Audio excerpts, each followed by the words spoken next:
What's up, y'all? Hope y'all doing good. I'm Anthony K. Thomas, and welcome to Wrestling with Rumors. Welcome, everyone. So, before we get into everything that is this week's episode of Wrestling with Rumors, two quick things. First, the shirt that I am wearing. I love this. This is one of my favorite shirts. I know you don't see me wear it as often on Wrestling with Rumors, but I was feeling good today, and wearing this shirt makes me feel incredible because wearing this shirt is a memory, a fantastic memory in WWE history at WrestleMania when Kofi Kingston defeated Daniel Bryan for the WWE Championship, and to win that WWE Championship at WrestleMania, Kofi Mania, it was an incredible moment. It was an incredible feeling. And Kofi got to hold on to that championship until the debut episode of SmackDown on Fox and lost it like that to Brock Lesnar, never really getting the rematch he deserved, and that freaking sucks. But the positive in that is that he had a WWE run, and he got to win the championship, and that moment will forever live on as one of the greatest, most fantastic moments in WWE history in WrestleMania. So yes, there it is, wearing the shirt. And just New Day history, it was fantastic. It was a great moment to watch Xavier Woods and Big E be there for Kofi as he won the WWE Championship. It was incredible. And it was the same thing for Kofi and for Xavier Woods when they were there for Big E, when Big E won that WWE Championship. So, there it is. So, second thing, every episode that I'm about to read here on Wrestling with Rumors, like I say every week, every rumor is exactly what it is. It is a rumor. We can speculate as wildly as we want, but until that rumor is proven fact, true, confirmed by the company or the person that the rumor is about, they remain what they are, rumors. So with that, let's get into everything that is a new episode of Wrestling with Rumors. Up first, per bodyslam.net, Seth Rollins is expected to work a match at WrestleMania 42, and he may have already been cleared. Excuse me. So, and I'm just basing this off of what happened last week at Elimination Chamber. I feel that it's going to be Logan Paul. And I know not a lot of people are probably happy about that, but if it's not going to be Braun Breaker, because we still have a couple of weeks. We still have some weeks before Braun Breaker can be cleared in time for WrestleMania 42, but I don't see that happening. I could be wrong. We're all speculating here. Braun Breaker, Bronson Reed is out between July and September. So it's either Austin Theory or Logan Paul. And based on what Seth Rollins did to keep Logan Paul from winning the Elimination Chamber, I can't help but feel that it's going to be Logan Paul versus Seth Rollins at WrestleMania 42. Probably a night one match, but absolutely, that's where I see it going. If he is cleared, or if he's about to get cleared, I feel that it's going to be Logan Paul that Seth Rollins faces at WrestleMania. Per Fightful Select, Danhausen's AEW contract actually expired on February 28th, the same day he debuted for WWE at Elimination Chamber. And Danhausen, so far, even though it wasn't the debut a lot of people thought it was going to be or expected it to be, that aside, what we have seen him do on Raw and SmackDown so far in just this past week has been funny, has been entertaining. He already cursed Dominic Mysterio, and Dominic Mysterio lost because Dominic Mysterio was cursed in losing the Intercontinental Championship to Penta. It looks like he cursed The Miz on this past week's episode of SmackDown. But Danhausen in WWE so far and what he's done in just this week, and it's only been a week, has been great. I have loved the segments so far. And I know it's only been 2, one for Raw, one for SmackDown, but so far it's been great. I love it. There is no creative currently in place for Royce Keys. Excuse me. Though he has been at SmackDown recently, says WrestleVotes. Now, I know Royce Keys not too long ago had a match at Main Event, which is like the show they put on before Raw goes live. But besides that, no, they haven't had any creative for him yet, and I'm just twiddling my thumbs, going, "What the hell?"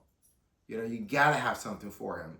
And it just, he debuted at the Royal Rumble, and I'm like thinking, how come he should have something already? They should have had at least something ready for him so that he can at least have some involvement at WrestleMania. They could have put him in a qualifying match for Elimination Chamber. They could have put him in the Elimination Chamber match. He didn't have to win the Elimination Chamber match, but for him to qualify into that and then be a part of the Elimination Chamber, that would have been fantastic. That would have given him something. You could have built something off of that, but you could have built something off of that could have led to a match at WrestleMania. But here we are. And I thought maybe there might be there was something that I read not too long ago where I said on here on Wrestling with Rumors that they might start something with him with Damian Priest, but that doesn't look to be happening because Damian Priest and R-Truth are now #1 contenders for the WWE Tag Team Championships against MFT. So, yeah, I know. So it's just like, come on.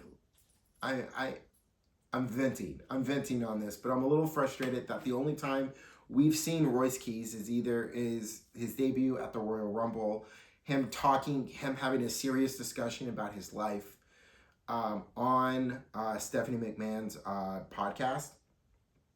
And then the one singles match he had on Main Event. Other than that, nothing. So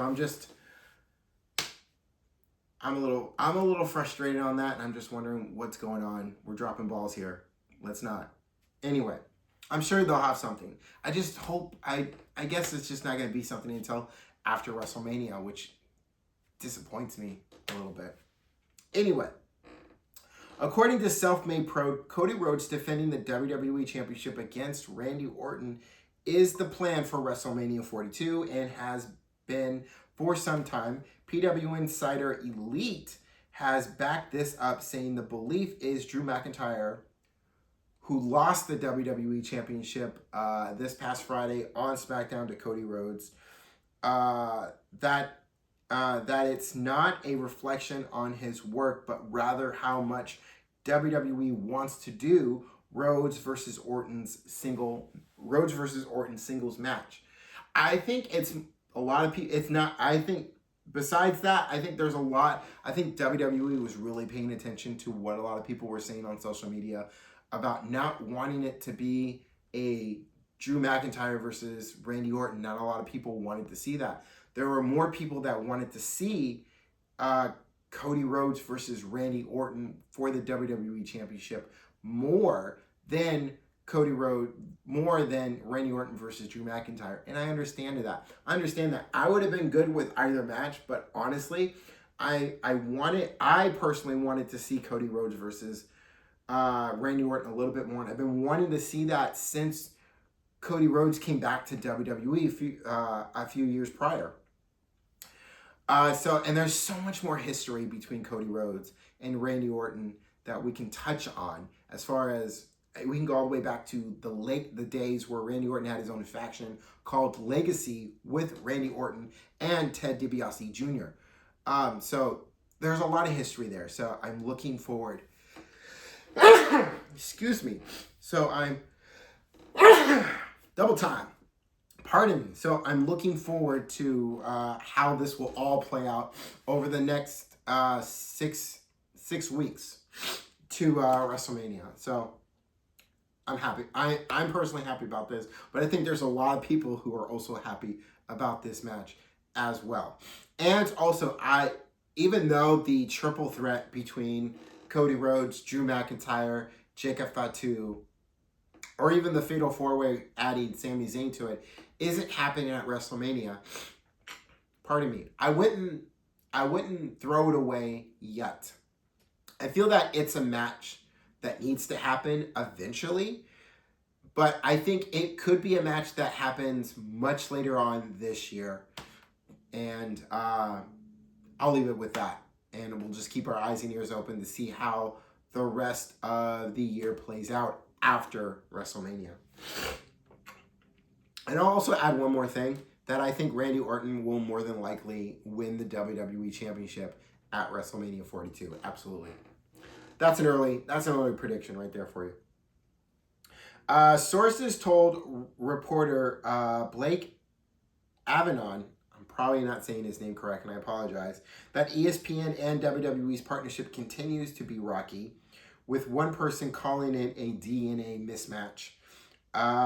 He's heard ESPN is specifically unhappy about TKO's ban on WrestleMania watch parties in Las Vegas as a self-reflected deterrent. Tonight, 2 ticket sales, with that source pointing to the rising costs of WWE fandom, as evident of Mark Shapiro's growing disconnect from the everyday WWE consumer. Exactly. I am 100% agreeing with ESPN on this, that the watch parties need to happen. You know, I absolutely agree with this, and this is adding more to what I talked about on last week's episode of Wrestling with Rumors, about how I talked about how TKO is doing it wrong. You know what? It might have been the week prior, the week before that. Anyway, on an episode of Wrestling with Rumors, I talked just about this, about how TKO is doing this wrong, about how there is a disconnect between TKO and how they run WWE and the fan base, and not really paying attention to who are WWE fans. The one thing about, you can say everything about Vince McMahon, there's a lot of negative you can say about Vince McMahon, but one of the things positive you can say about Vince McMahon is that he understood his fan base, and he understood his fans, the people who were watching his show. TKO doesn't seem, the person who runs TKO and who owns WWE is losing that disconnect. It is a Donald Trump, it's a Donald Trump thing. And I don't mean Donald Trump the person, I just mean his way of acting and disconnect, and how Donald Trump is completely disconnected with the American people and what he's doing and all this stuff politically, is exactly how Mark Shapiro's, I hope I'm saying his name correctly, has a disconnect to the fan base of WWE. And WWE is not like anything else that he owns, as far as UFC.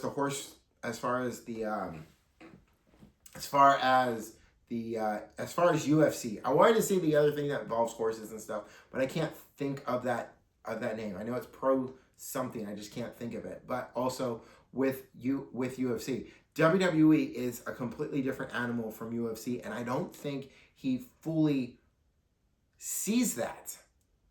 And raising the ticket prices, stopping watch parties from happening, is a part of that disconnect, part of that Donald Trump disconnect he has. I am diagnosing him with a Donald Trump disconnect syndrome. So that needs to change, and he needs to really pay attention to who the fans of WWE are, because they're not millionaires and they're not billionaires. They are hardworking middle-class people who have been watching WWE for much longer than he probably has. Like me, I have been watching WWE when it was called WWF since 1987. And what he's doing is not good. And it's a complete, yeah. I could keep talking about this. I got more rumors to talk about. Y'all get what I'm talking about. Check out, I totally did a rant. I totally went off on this on a previous episode of Wrestling with Rumors, so go ahead and check that out. Anyway, we're going to keep moving, because I think all of you understand what I'm saying. So, while discussing different reactions El Grande Americano gets in WWE and in AAA, Conan said on his Keeping It 100 podcast, pardon me with my nose, that what the wrestlers do on WWE television has nothing to do with what they do in AAA. That's how I've been viewing it too, that it's just two different worlds. Like, what happens in WWE does not count to what happens in AAA. Because you can see El Grande Americano getting cheered in AAA, but then when he's in WWE on Raw, he's getting booed. So the fan base between AAA and WWE at times is two completely different worlds, and that's understandable. I want to add one more thing as far as Conan goes, that I read an article, not an article, just like kind of like a breaking news thing that I read. Wasn't too long ago, in which Conan was admitted into the hospital in San Diego because they had to amputate his leg. I'm gonna look more into. I'm keeping my eyes and ears open onto that. But as far as I know, Conan had to have emergency surgery to get his leg amputated, as far as I know. But I'll look more into that, see where that takes me, and see if any of that is actually true. And then let all of you know in an episode of Rumor of the Day. A source told PW Insider that Royce Key's absence from WWE television is not due to lack of creative, but because he's getting acclimated to the company's production style. 99% of talent who are hired go through that process, per the source, who also pointed to WWE's promotion of the former Powerhouse Hobbs interview with Stephanie McMahon as proof they won't be shelving Keys. Okay, I'll let that play out. I'm not going to say any more about. I don't need to add any more to that. If that's what's going on here and why we're not really seeing Royce Keys yet, as far as on Raw or SmackDown, and this is why, and they're just getting him acclimated to the WWE system and how everything works, give him a crash course on everything so they don't just throw him into the sharks, into the deep end. Okay, I'm cool with that. If that's the case, I'm cool with that. So I'll bring it back. I'll bring it back down. I'll bring it back down. But I'm going to keep moving forward. So, sources told Bodyslam.net that WrestleMania 42 will include at least 14 matches across both nights. And that number could possibly reach 16 due to the event's earlier start time. If you're starting at 3, well, yeah, because they're not starting at 4 like they usually do. They're starting at 3. Usually 4 o'clock would be considered an early start time for them, because way before they would start at 5 o'clock. But 4 o'clock at times would be considered an early start time if they had more matches. So the fact that they're starting even earlier than that, and they're starting at 3 o'clock in the afternoon, there is a chance that there could actually be 16 matches total for WrestleMania 42. I'm leaning more towards 16 matches if it's going to be an earlier start time, but it could be 14 matches, and that just some of the matches are getting a lot more time than other matches based on what the match is. Anyway, so the outlet also mentioned that WWE is discussing a main roster call-up for Ethan Page. However, he will probably work in the main event title scene, in NXT before moving up to Raw or SmackDown. Now, we're going into Stand and Deliver, and I can see Ethan Page and Ricky Saints battling for that NXT championship, either against each other or both working toward it, because Ethan Page holding on as the North American champion was a hell of a run.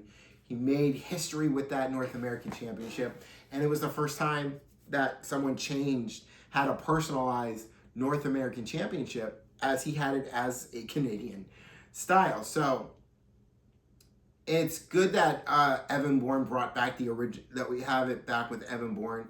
Miles Bourne with the North American Championship. But I think the next thing for Ethan Page is going after the NXT Championship at least one more time before being called up. I'm leaning more towards SmackDown, because Chelsea Green is on SmackDown, and there's so much they can still do as a team, and it just worked. It really worked. It was great. So I could see that happening on SmackDown when he gets there. But I would definitely count on Ethan Page being in the main roster before the end of this year, probably either in the summer or in the fall. We should see Ethan Page full-time in the main roster. Alvarez notes that Tony Khan's decision to move Ring of Honor tapings to a studio in Jacksonville may be partially related to saving money. I think that sometimes AEW had to pay extra money because the shows went so long that the building charged them more for those Ring of Honor tapings. I would think so. Hey, even when they moved it. So moving it there is a lot cheaper into their own building. Makes it a lot cheaper. They don't have to really pay that. They don't have to probably pay anything, especially if the tapings are run long. However, this is proof that even someone who, and I'm not saying this is true, I'm only speculating on this, but someone who was able to start up AEW, purchase AEW with some or just his father's money, and the money, even with the money you're making off of it, the costs of how much it costs to hold a building and all that stuff can be expensive, especially if you're using quote unquote daddy's money. So, and I'm sure I get it. It's rough out there. It's very expensive, even for the richest of people who own companies and who hold events, and especially pro wrestling events. I get it. You have a lot. You have to.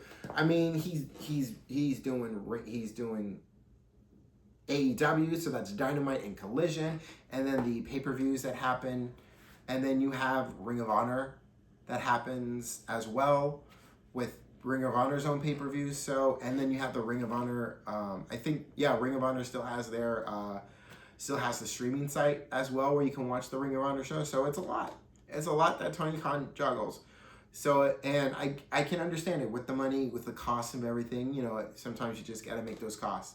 You just got to step it back a little bit, still give the people what they want, but just, find where you can to cut so you don't sacrifice what you're giving to the people.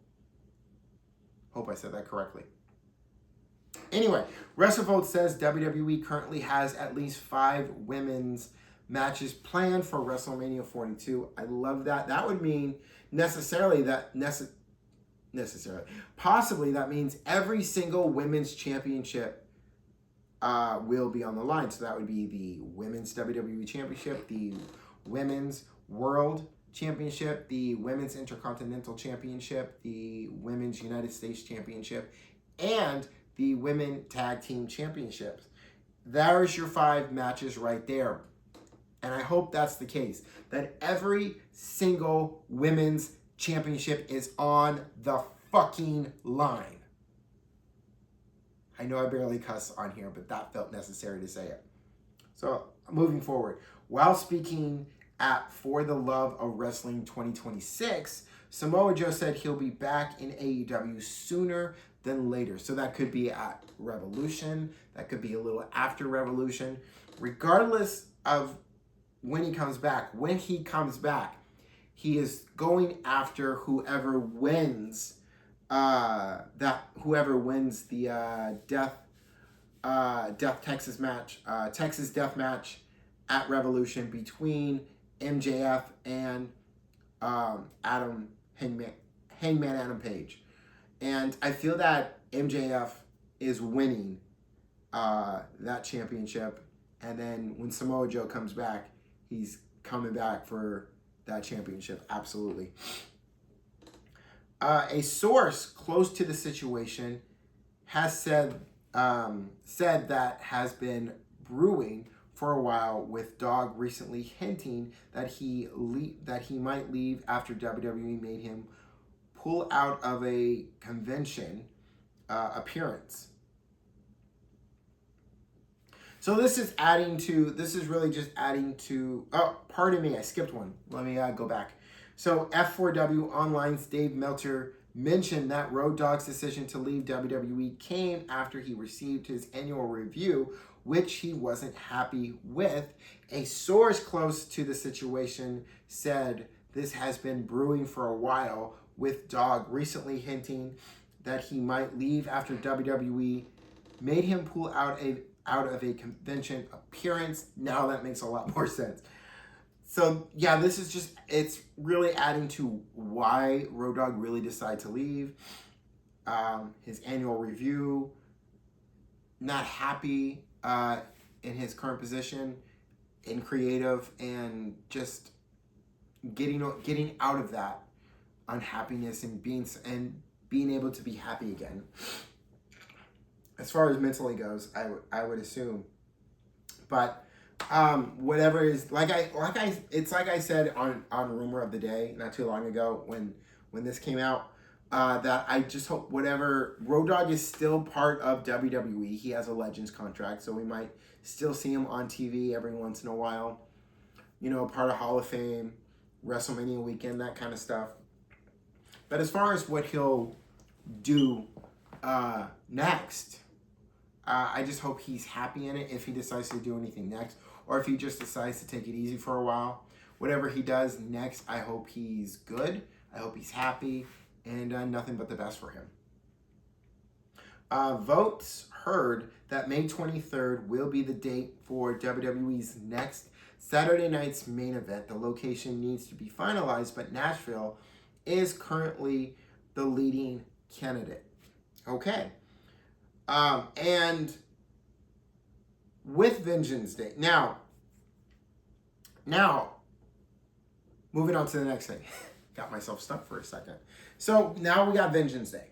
And with Vengeance Day behind us, all roads in NXT now point to Stand and Deliver. Now with Stand and Deliver will be the first event in a while, I think ever, if I can remember, or just in a while, that won't be connected with WrestleMania. Like Stand and Deliver has that meaning, has a meaning that it will stand on its own and deliver the match. I know it's ridiculous I said that, but all signs for NXT now point to Stand and Deliver. And Vengeance Day was the last NXT, the last WWE PLE on Peacock. That deal with WWE as far as PLEs go, it is done. The only thing that's left that's a part of WWE with Peacock are Saturday night main events, which come, like, there's going to be I think there's 4 or 5 Saturday night main events per year. So there you go. But as far now, what comes next for NXT PLEs? Well, we haven't heard anything yet, and we have a couple of weeks before. The next NXT PLE, which is Stand and Deliver, and that's, I believe, April 3rd, if I'm correct. It's April 3rd, and that's going to be in St. Louis. So my best guess is that WWE already knows where NXT PLEs will land. It's just a matter of when they are going to announce it.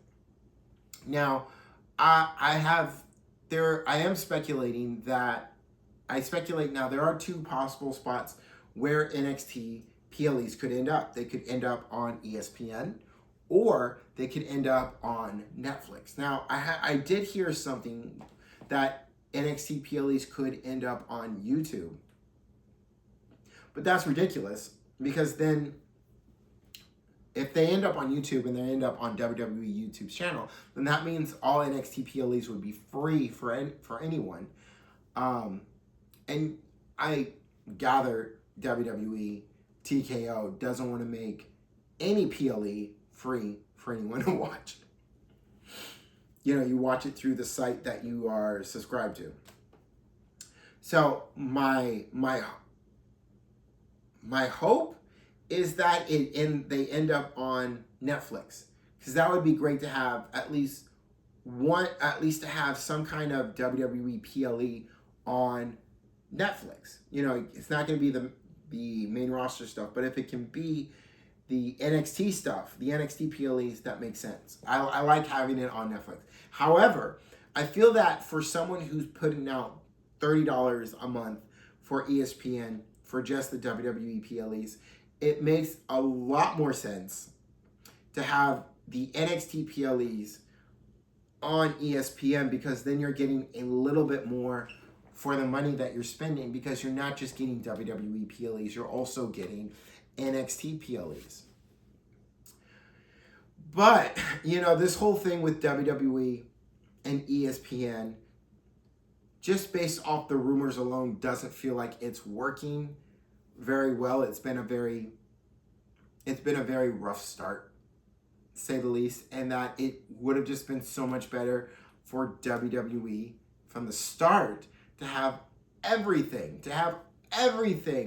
PLE-wise on Netflix. I could say the same thing about NXT Netflix. I could say the same thing about SmackDown Netflix. I mean, they do it internationally, right? They do it internationally, and for them to do it here in the States as well I would have loved that. And I know I'm not the only one who feels that way. But I'm losing track here. But as far as NXT PLEs go, they'll either go to ESPN or Netflix. That's what a lot of reports are saying. That's what I also feel like. That's where I'm speculating that they could end up. Where do you feel here? I got a question for you on this. Where do you feel they should end up as far as NXT PLEs goes? NXT PLEs go. Do you like them? Would you like them to go to Netflix, or would you prefer them on ESPN? I'll leave that question to all of you. Let me know in the comments. One last thing that I want to touch on really quick is that we have our main events for WrestleMania Night 1 and Night 2. We have Randy Orton versus Cody Rhodes for the WWE Championship, and we have Roman Reigns versus CM Punk for the WWE World Heavyweight Championship. I am excited for both matches. We have really started to kick the tires and light the road up with Roman Reigns and CM Punk as they began their face-to-face. This coming Friday, a contract signing goes down between Cody Rhodes and Randy Orton for the WWE Championship at WrestleMania. So there's going to be a lot to pay attention in that, and what they'll say to each other. And I'm happy with both. I'm happy with these two matches that are going down. And the card for WrestleMania so far looks fairly decent. I'm still worried about whether or not they'll be able to sell out both nights. My intuitions, my fears are telling me that this will probably be one of those WrestleManias where they don't have a full sellout card primarily based on ticket sales, of how expensive ticket pricing is for WrestleMania, and the fact that you can't do that. TKO is not allowing watch parties in Vegas, which is some bullshit.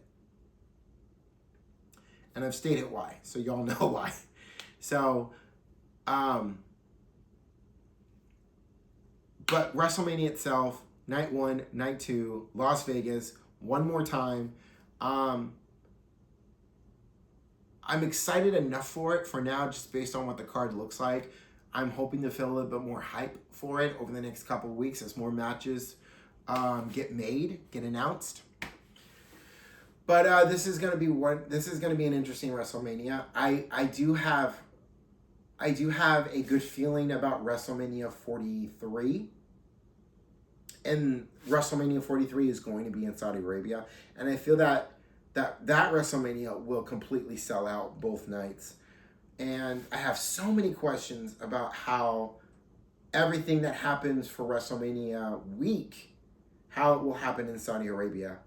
But those are questions I can hold on to that will more than likely get answered the beginning of 2027. So, but for now, for this WrestleMania, I have my feelings about it. I'm excited enough for now for it, and the card looks fairly decent. But like I said, over the next couple of weeks, I'm hoping to get a little bit more excited to see what matches get made, get announced. So it is what it is, and every WrestleMania, every road to WrestleMania is different. But the one thing that remains the same is how bumpy and how twist and turny it is. So I'll leave it there. And I'm Anthony K. Thomas. This has been Wrestling with Rumors. If you haven't yet, go ahead and hit that subscribe button so you can keep up with all new episodes of Wrestling with Rumors and my daily show, my Monday through Saturday show, Rumor of the Day drops. It drops every Monday through Saturday. I hit you all up with a quick rumor and talk a little bit about it, and that's what it be. And Wrestling with Rumors drops every Sunday, so go ahead and hit that subscribe button so you keep up when all that stuff goes down. And sometimes I hit you up with a little breaking news, like this just happened and all that. So hit me up. So go ahead and hit that subscribe button. Go ahead and hit a like. Leave a comment, all that good stuff. And thanks for watching. Thanks for listening. I appreciate all of you. Go ahead and have yourself a good week. And I will see you next Sunday for a whole new episode of Wrestling with Rumors. But until then, don't forget to take care of yourselves. And I will see you on that next one. Peace, y'all.